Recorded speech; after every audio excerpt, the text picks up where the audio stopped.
Bismillahirrahmanirrahim. Assalamualaikum warahmatullahi wabarakatuh. Waalaikumsalam warahmatullahi wabarakatuh. Alhamdulillahi rabbil alamin. Wassalatu wassalamu ala asrafil anbiya'i wal mursalin Muhammadin wa ala alihi wa sahbihi ajma'in.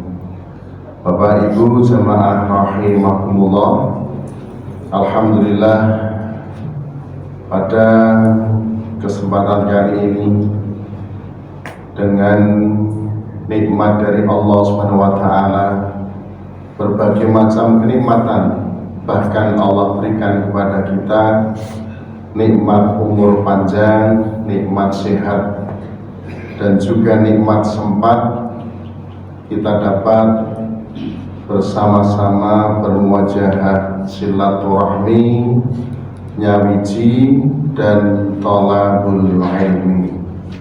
Semoga menjadi amal solih bagi kita yang diterima di sisi Allah Subhanahu wa ta'ala.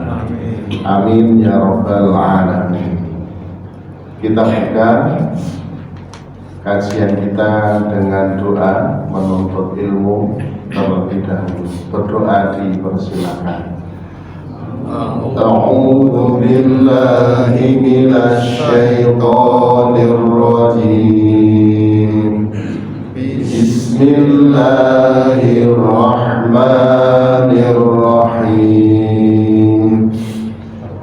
Raditu billahi rabban wa bil islami dinan wa bi Muhammadin nabiyyan wa rasulan. Rabbi zidni ilman warzuqni fahman. Rabbi shrah li sadri wa yassir li amri wahlul 'uqdatam min lisani yafqahu qawli. Amin. Surat Al-A'raf ayat 150. Kita baca sampai 154. Surat ke-7, surat Al-A'raf ayat 150. Kita baca sampai 154. A'udzu billahi minasy syaithanir rajim. Bismillahirrahmanirrahim. Walamma raja'a Musa ila qaumihi ghadbana asifan qala bi'sa ma khalaftumuni min ba'di a'ajiltum amra rabbikum wa alqal alwaha wa akhadha bi ra'si akhihi yajurruhu ilayhi qala ibna umma innal qawma istad'afuni wa kanu yaqtulunani fala tushbih biyal a'daa wa la taj'alni ma'al qawmid dhalimin. Qala rabbighfirli wa li akhi wa adkhilna fi rahmatik وأنت أرحم الراحمين إن الذين اتخذوا العجل سينالهم غضب من ربهم وذلة في الحياة الدنيا وكذلك نجزي المفترين والذين عملوا السيئات ثم تابوا من بعدها وآمنوا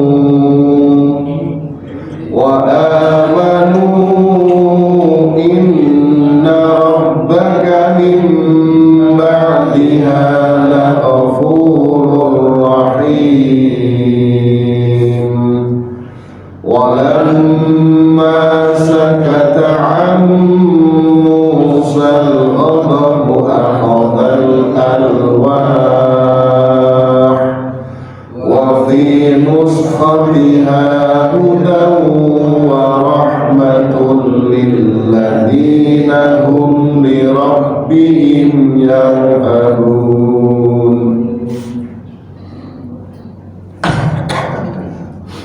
Bapak Ibu jemaah rahimakumullah, di ayat ini kembali mengisahkan Nabi Musa alaihissalam bersama dengan kaumnya, kaum Bani Israel. Dalam ayat yang mulia ini Allah Subhanahu wa taala memberikan kabar kepada Nabi Musa alaihissalam bahwasanya tatkala ia kembali dari bermunajat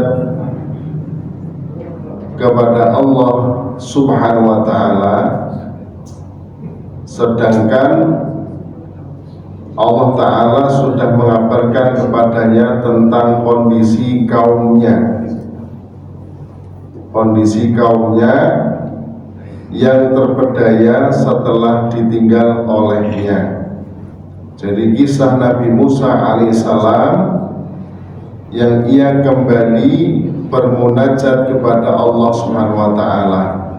Kemudian Allah mengabarkan kepada Nabi Musa tentang kondisi kaumnya yang terpedaya sepeninggal darinya, dari Nabi Musa, bahwa kaum Bani Israel mereka telah tersesat,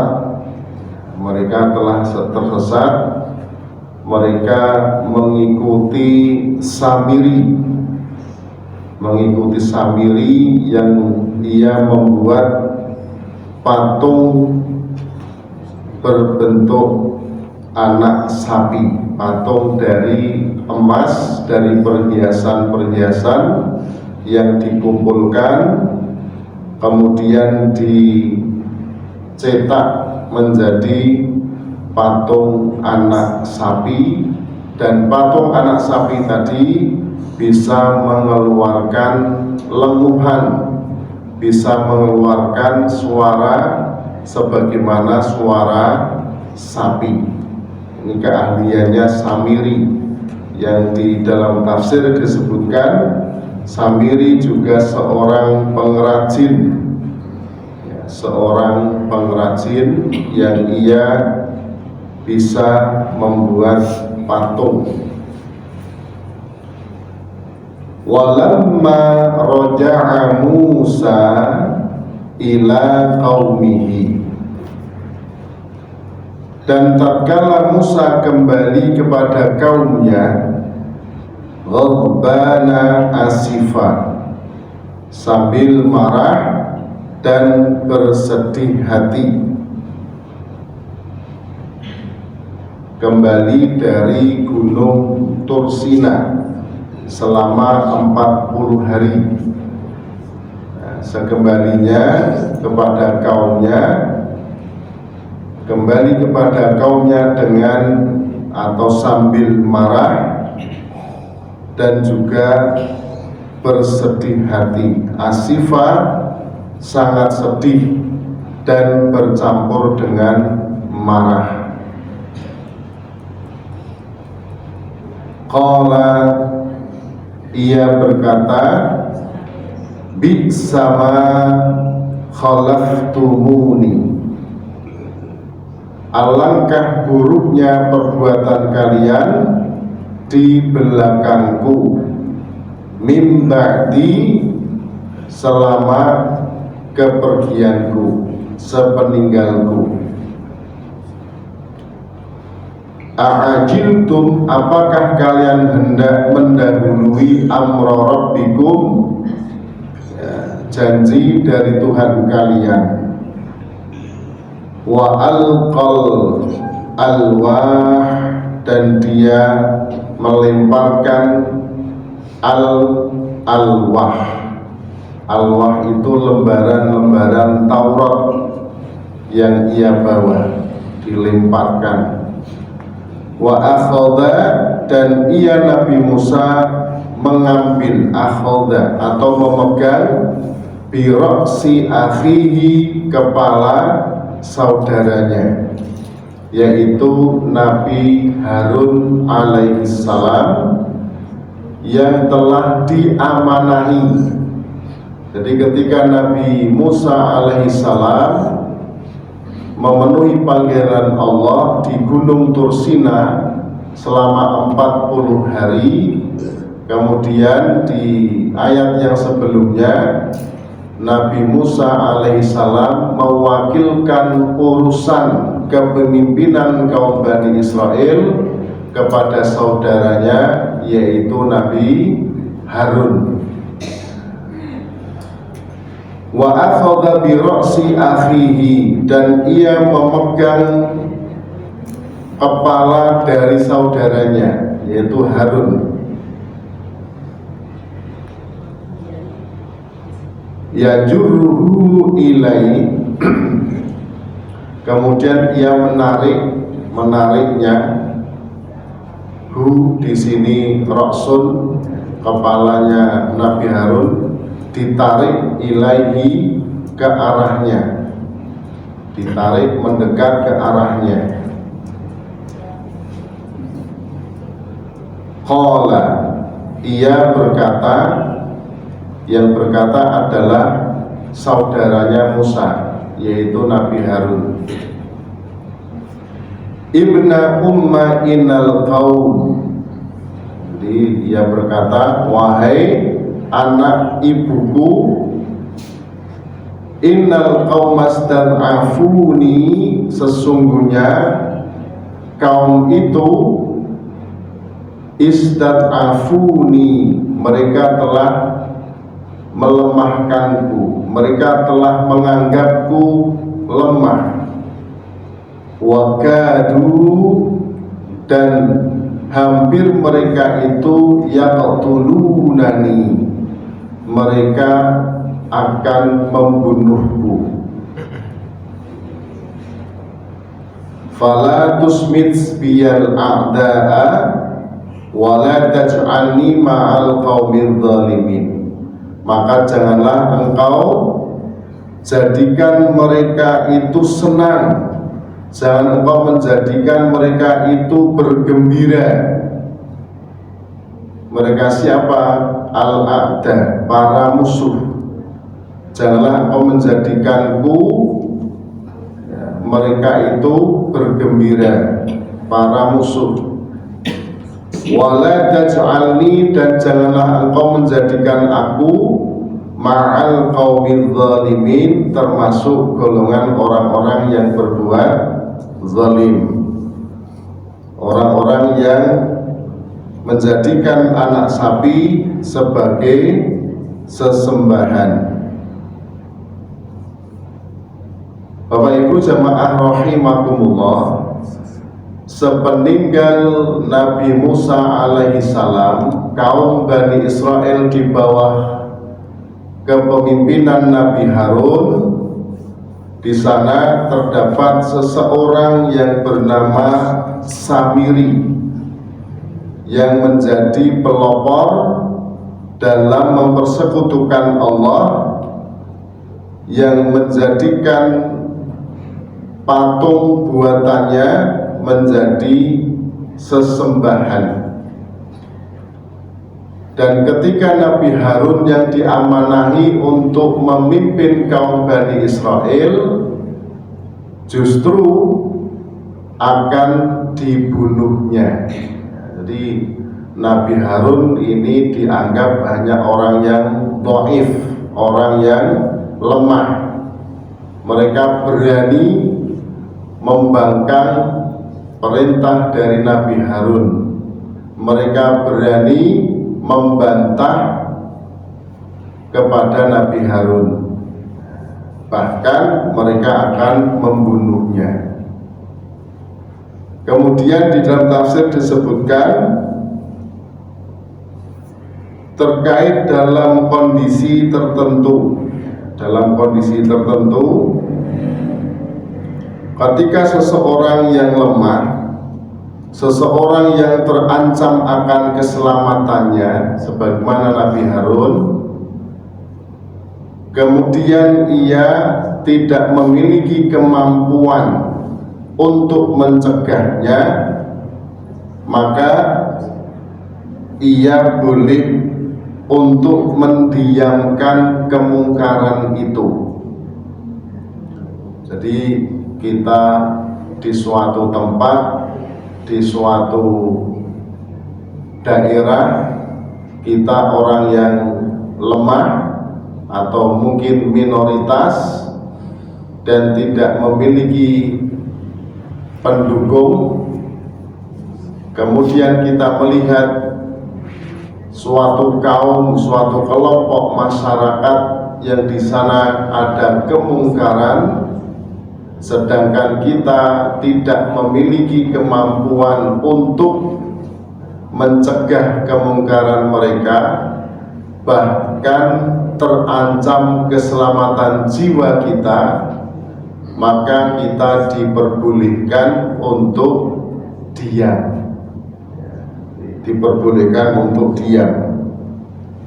Jadi tangannya tidak mampu merubah ketika melihat kemungkaran, biyadih, ya, dengan tangan, yaitu dimaknai dengan kekuasaan. Kemudian dengan lisannya ia juga tidak mampu, maka dengan hatinya, dan itu adalah selemah-lemahnya iman. Jadi dengan hatinya, satu, dengan hati itu dia tidak menyetujui, tidak meridhoi dengan adanya kemungkaran tersebut. Bukan sebaliknya, karena tidak mampu merubah, kemudian terancam keselamatannya dan lain sebagainya. Wah, nek ngono wis tak melu-melu sisan. Melu-melu sisan, bergabung menjadi kelompok yang melakukan suatu kemungkaran. Nah, di sini Nabi Harun dalam kondisi yang lemah, dalam kondisi yang terancam akan keselamatannya, maka ia mengambil sikap, Nabi Harun mengambil sikap dengan hanya mendiamkan saja dari perilaku kaum Bani Israel yang mereka menyekutukan Allah dengan menjadikan patung anak sapi sebagai sesembahan. Nah, ketika Nabi Musa melihat kondisi kaumnya seperti itu yang ditegur pertama adalah Nabi Harun. Yang ditegur adalah yang diamanahi terkait dengan kepemimpinannya. Jadi yang ditegur itu pimpinannya. Piye leh memimpin kok kaya ngene. Jadi yang ditegur adalah pimpinannya. Jadi nanti pimpinan itu akan memperbaiki orang-orang yang dipimpin secara umum seperti itu. Jadi tidak langsung terjun memarahi dan lain sebagainya, tetapi orang yang diamanahi kepemimpinan dimintai akan pertanggungjawabannya. Kemudian sikap Nabi Musa ghadbana asifa, yang ia marah dan bersedih hati, bahkan saking marahnya wa alqal alwah, yang Nabi Musa datang itu sambil membawa lembaran-lembaran kitab Taurat. Itu lembaran-lembarannya dilemparkan karena saking marahnya, dilemparkan. Tapi lembaran-lembaran itu jangan dibayangkan seperti lembaran-lembaran kertas, bukan lembaran-lembaran kertas. Di dalam tafsir di sini disebutkan, ketika lembaran-lembaran itu dilemparkan, maka lembaran-lembaran itu pecah. Berarti nek pecah niku napa nggih? Lempengan-lempengan. Ya, lempengan apa ya? Yang di situ dijadikan media untuk menulis firman Allah, menulis syariat yang ada di dalam kitab Taurat, dilemparkan sehingga pecah. Ya, tafsirnya seperti itu. Nah, pertanyaannya, apakah boleh Nabi Musa itu marah, bahkan sangat marah? Jadi marah itu merupakan apa namanya, manusiawi. Jadi marah itu sesuatu hal yang manusiawi dan salah satu tabiat manusia. Rasulullah SAW memberikan arahan kepada orang yang marah, bila ia dalam keadaan berdiri, hendaklah duduk.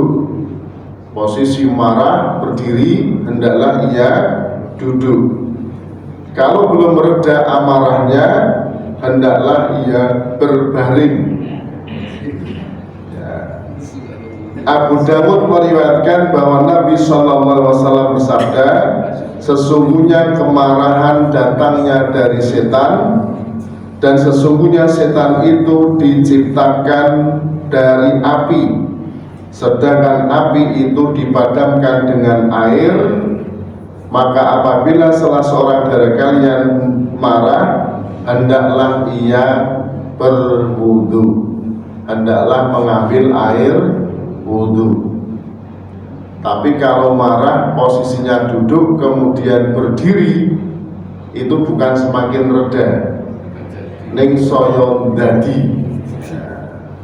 Berdiri, marah, berdiri, itu nanti akan semakin tambah amarahnya.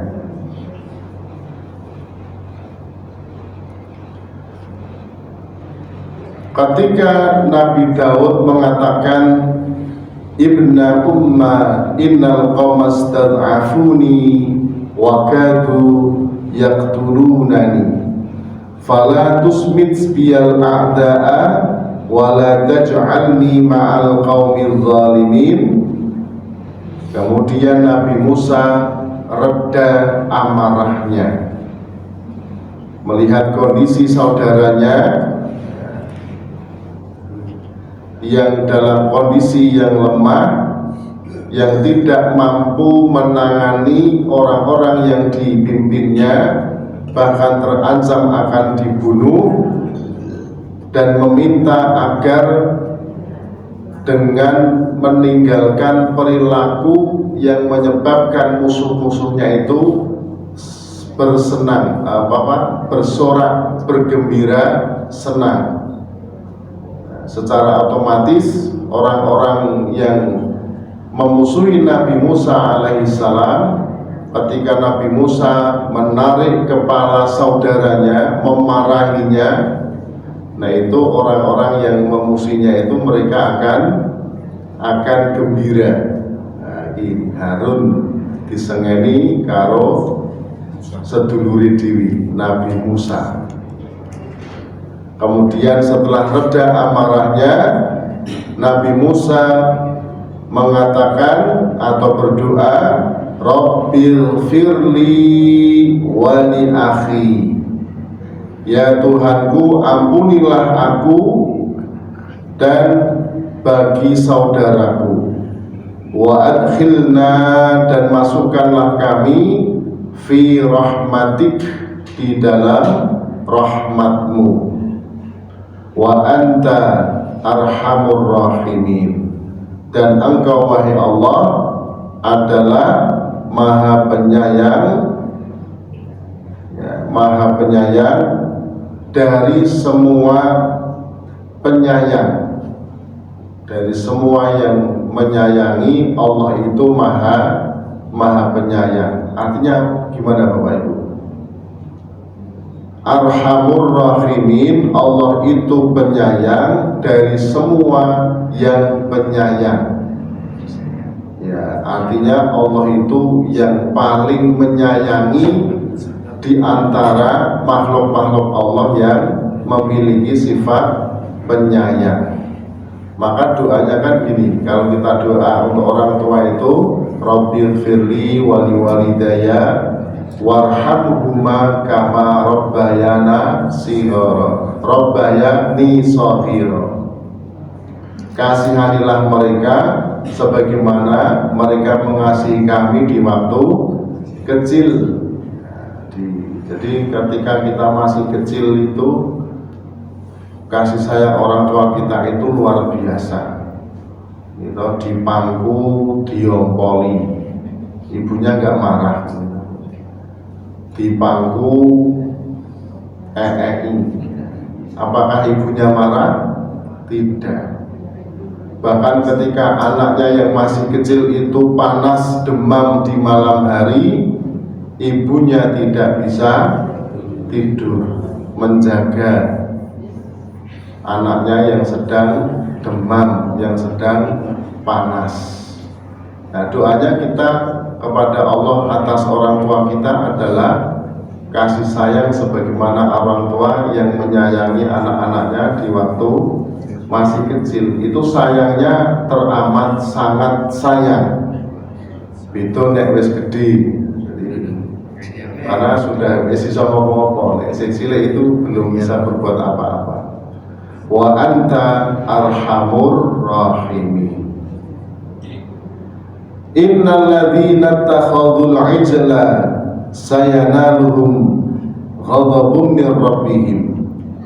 Sesungguhnya orang-orang yang mereka menjadikan al-ijla, anak sapi, patung anak sapi sebagai sesembahan, sayanaluhum ghadabun min rabbihim, pasti kelak pasti niscaya akan menimpa mereka ghadabun, kemurkaan, min rabbihim, dari Tuhan mereka atau dari Tuhannya. Ya, Tuhannya itu ya Allah. Walaupun mereka mempertuhankan patung anak sapi, tapi patung anak sapi itu tentu bukan Tuhannya. Tuhannya adalah Allah yang mereka mempersekutukannya. Mereka akan mendapatkan siksaan ghadabun, mendapatkan kemurkaan mir rabbihim, wa dhillatun fil hayati dunya, dan kehinaan kehidupan di dunia. Allah menghinakan wujud sapi yang mereka agung-agungkan, yang mereka sembah-sembah. Patung anak sapi yang mereka agung-agungkan, yang mereka sembah, yang mereka pertuhankan, Allah menghinakannya dengan suatu peristiwa yang dimana untuk mengetahui, untuk mengungkap kasus pembunuhan itu diperlukan dengan menyembelih seekor sapi. Itu kisah di dalam surah Al-Baqarah. Ketika ada pembunuhan dari suatu kaum ke kaum yang lain, terjadi fitnah, terjadi kekacauan, terjadi kericuhan, kemudian kaum Nabi Musa menghadap kepadanya dan meminta bagaimana jalan keluarnya. Maka Nabi Musa diperintahkan Allah untuk memerintahkan kepada kaumnya untuk menyembelih sapi, yang sebenarnya sudah selesai. Menyembelih sapi itu saja sudah cukup, tetapi karena banyak pertanyaan itu justru mempersulitkan diri mereka sendiri. On beleh sapi, sapi ini singkong opo, tidak muda, tidak tua. Terus sapi ini warnanya opo, itu kan ada di dalam surat Al-Baqarah, warnanya kuning, sapinya berwarna kuning dan sangat menyenangkan bagi orang yang melihatnya. Kemudian tidak digunakan untuk membaca sawah dan seterusnya dan seterusnya. Di akhir ayat itu hampir saja mereka tidak mendapatkan sapi yang mereka sembelih. Nah, sapi wujud sapi berupa patung yang sebelumnya dipuja-puja, yang sebelumnya dipertuhankan, yang sebelumnya disembah-sembah. Kemudian Allah perintahkan sapi, wujud sapinya sendiri itu untuk disembelih. Ini salah satu bentuk Allah menghinakan, ya, Tuhannya disembelih. Wa kadzalika najzil muftarin, dan yang demikian itu kami membalas al-muftarin bagi orang-orang yang berbuat kebohongan. Walladzina amilus sayyi'at, dan orang-orang yang mereka berbuat as-sayyi'at, kejahatan, keburukan, summa tabu min ba'diha, kemudian mereka bertobat, min ba'diha, setelahnya. Ha di situ as-sayyi'at, setelah berbuat kejahatan. Wa amanu, dan mereka beriman. Inna rabbaka min ba'diha, sesungguhnya Tuhanmu, min ba'diha, setelahnya, setelah mereka berbuat maksiat kemudian mereka berbuat taubat, mereka betul-betul bertobat, la ghafurur rahim, sesungguhnya Dia Allah Maha Pengampun lagi Maha Penyayang. Ayat ini bersifat umum, walaupun secara khusus membahas umat atau kaum dari Bani Israel yang mereka mempersekutukan Allah Subhanahu wa Ta'ala dengan menjadikan patung anak sapi sebagai sesembahan.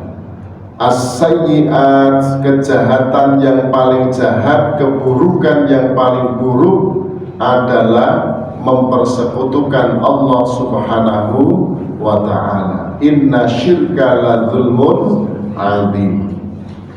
Dosa nomor satu, dosa yang paling besar, dedengkote dosa itu adalah mempersekutukan Allah Subhanahu wa Ta'ala. Jadi dedengkote dosa itu syirik, mempersekutukan Allah. Kemudian as-sayyi'at, kejahatan-kejahatan, keburukan-keburukan yang lainnya, keburukan-keburukan, kejahatan-kejahatan yang lainnya itu dilakukan, kemudian summa tabu, kemudian mereka bertobat dari keburukannya itu, disertai mereka beriman, maka Allah Subhanahu wa taala la ghafurur rahim. Yang penting malam yughargir, yaitu nyawa belum sampai di tenggorokan.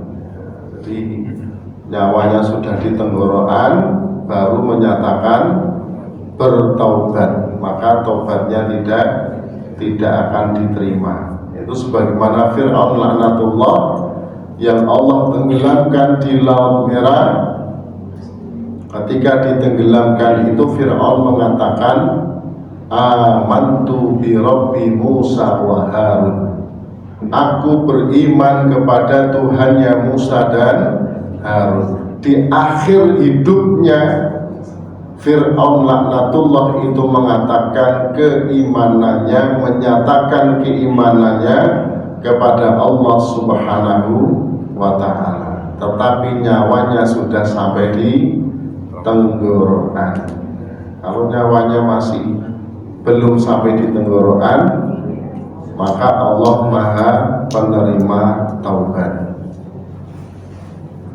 Walamma sakata an Musa, dan tatkala telah berhenti an Musa, dari Musa, al-ghadabu, kemarahannya, akhadal alwah, ia mengambil lembaran-lembaran kitab Taurat. Lenesu wis lenesu wis rampung, sudah tidak marah lagi.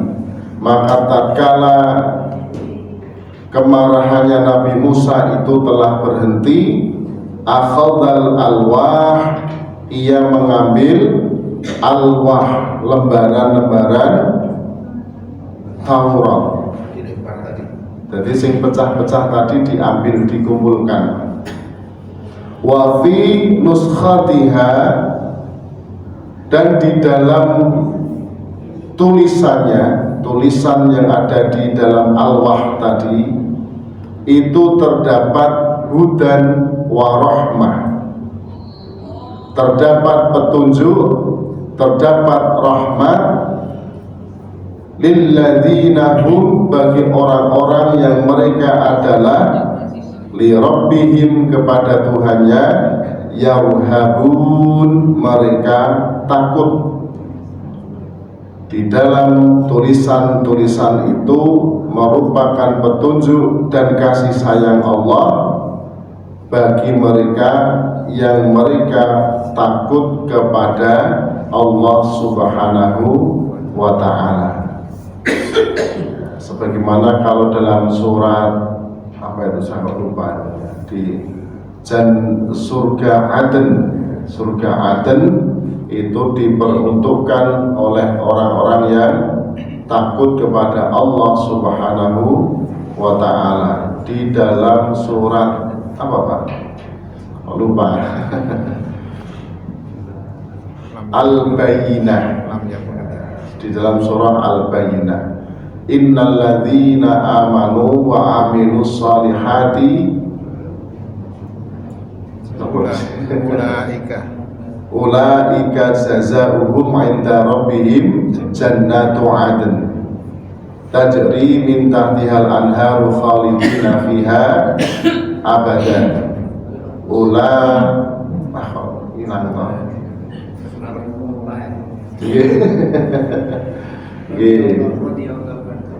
Ya, jadi itu dipersiapkan jannatu adn itu bagi orang-orang yang beriman, beramal salih, dan mereka takut kepada Tuhannya.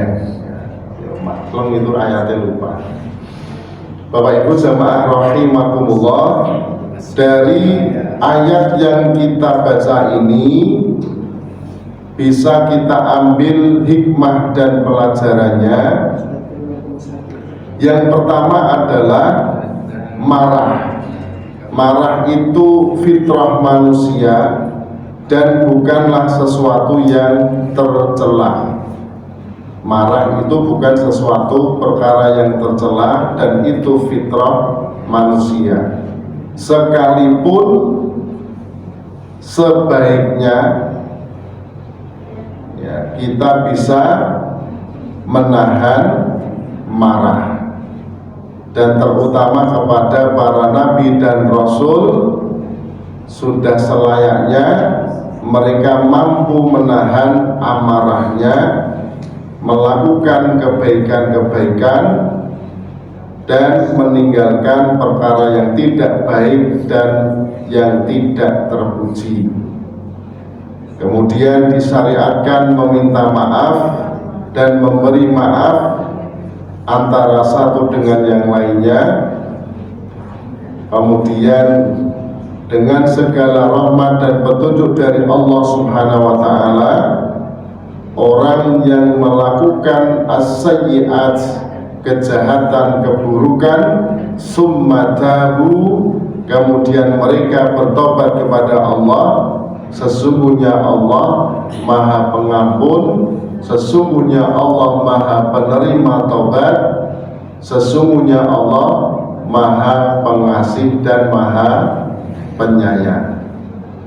Demikian yang bisa kita ambil pelajaran hikmah yang terdapat di ayat 150 sampai ayat yang ke-154 di dalam surah Al-A'raf. Subhanakallahumma wa bihamdika asyhadu an la ilaha illa anta astaghfiruka wa atubu ilaik. Alhamdulillahi rabbil alamin.